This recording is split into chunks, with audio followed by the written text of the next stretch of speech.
Well, some really interesting developments between the NAR and DOJ, so National Association of Realtors and Department of Justice. I guess they've decided they want to decouple commissions. So let's talk about how we think that might play out.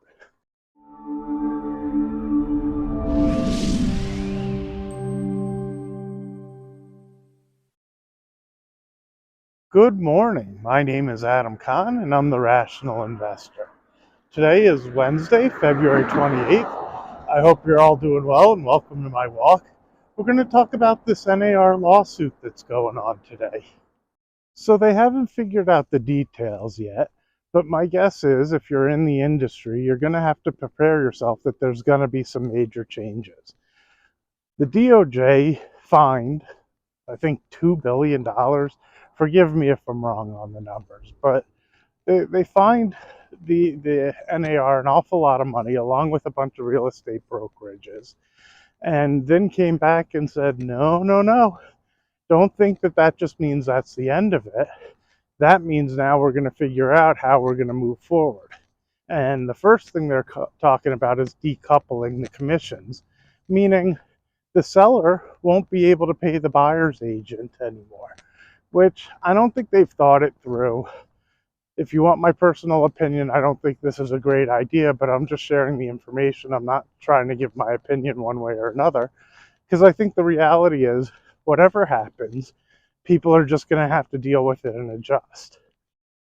They're talking about solutions where the buyer might be able to negotiate the buyer's agent pay into the contract, but I see a lot of flaws with that, which is why I say I don't think they've really thought it through too well. What happens when the buyer puts in an offer and they put in the offer, my agent gets X%, let's call it 2% for argument's sake. And the seller then comes back and says, no, I'm not paying it.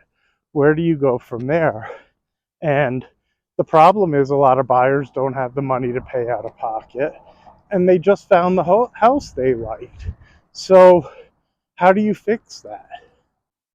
I think the problem is people aren't in the industry who are making the rules, and they likely own properties and agree with people and feel like they overpaid in their commissions, and it shouldn't be that way. They also don't recognize that the system has some good things, and they probably did better by being in the current system than trying to alter it the way they're thinking it. Now, again, I'm still trying to keep my opinions out of it, even though I have them. But this seems to be the direction they're aiming towards, and I don't think it's going to come out so great for anybody except maybe a company like Zillow, who might be able to drive the business directly to them.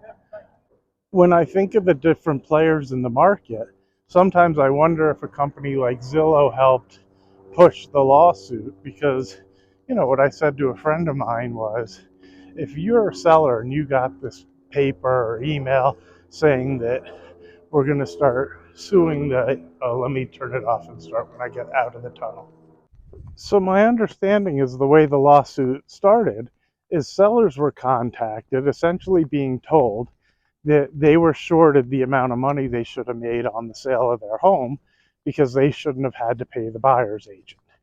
Well, if you're not in the industry and you receive a notice saying there's a lawsuit, and as a seller, we think you were shorted and you deserve that extra money, I don't think it's really hard to get people to sign up for that lawsuit. I disagree with the thought process on what they're trying to say with the lawsuit, but I do see how that would work, which is why I wonder who started the lawsuit and where it came from. Now, you add to that, if the people making the laws who are listening to it are ones who own real estate, but don't transact multiple times and have a good understanding of how the system works, they may feel the same way. So I think you have a bit of a bias in the people who put the lawsuit together as well as the ones who are making the laws. So what I envision is a company like Zillow being able to pay agents that they hire straight out of college, 40, 50,000 a year to show homes. And then they pay them directly. They don't have to worry about the lawsuit. And the seller can pay a commission direct to them. and really transform the industry. I think in the beginning, sellers agents will be in a decent position, but I think in the long run, that'll get tougher and tougher as well because they're trying to figure out if the MLS system is even fair or if it should be public information. Those of you that are agents that might be watching this, my best suggestion is work on your database, work on your relationships, and just work on your business and don't worry about it too much. And then learn how to navigate through it however it changes in the best way you can. And don't stress because it's not anything any of us have any control over. It's just what's going to happen. What I found so interesting on some of the discussions I was listening to was that they might allow sellers to pay a commission to buyers or buyer's agent if they do for sale by owner. But they might make it illegal, yes, you heard that right, illegal for a seller to offer a compensation if they list through the MLS, which makes absolutely no sense to me. You know, if I wanted to sell a bicycle, I'm more than welcome to offer a compensation to somebody who helps me find a buyer. Why would that be any different if it's my home? And I think a lot of times the sellers are a little short sighted and trying to give too little to that person. If somebody helps them find my house where I can sell it, a nice thank you is deserved. So I just find all the discussions interesting and kind of weird. Why would it be okay that a seller who does for sale by owner can offer a commission to somebody who helps a buyer find their house, but if they're using an agent, they may not be? Like that's not even logical to me. But again, we just have to kind of see what the decisions are and how it plays out and adjust accordingly and not worry about it too much because anything out of our control is simply that, it's out of our control. We can have our opinions, but our opinions don't really matter. As usual, I think the people making the laws think they have good intentions. I really do. I think when they make all sorts of laws, there are plenty of good intentions. But there's too many ramifications that they don't think through and too many problems that can occur. I mean, I just think, why would the seller want to negotiate the buyer's agent's commission? And if they put that into the contract, my guess is that's the first thing that the seller's going to try to negotiate out. And maybe you have an agreement that the buyer has to pay 2% whether the seller pays for it or not. Again, just making up the 2%. But a lot of buyers don't have the funds to be able to do that. So then is it worked into the loan? And is it the way it is now, where it's part of the value of the house, or is that part of closing costs? I mean, there's so many different aspects that cause so many problems. I just don't see it as a great solution.